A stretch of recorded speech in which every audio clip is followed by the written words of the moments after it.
አቃታቸው እኮ እንዴት ብለው ፈዘዙ። አይናቸው ያለው ሌላ ቦታ ላይ ሆነ። ሚኪ ሲጀምር ወንድ ልጅ ጌም ሊጫወት ከሆነ ተሸፋፍኖ ነው መምጣት ያለበት። እንዴት ጃፖኒ ምናምን መልበስ የለበትም። ካልሆነማ ሌላ ነገር ነው።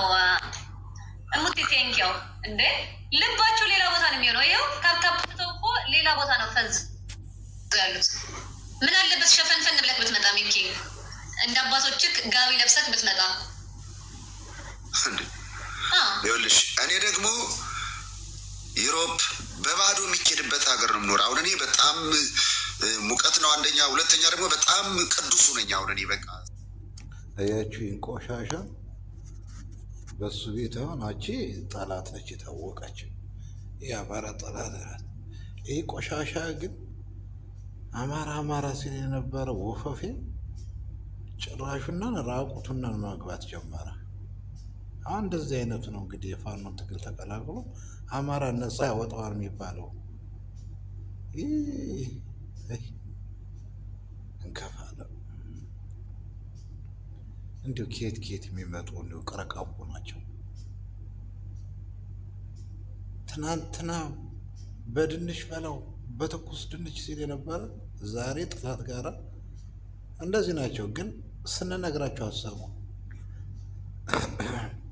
ንጹህ የአማራ ልጆች የምትገደሉ ከእንደዚህ አይነት ነገር ላይ የምትከተሉትና የማትከተሉትን ወቁ ምንላቸው።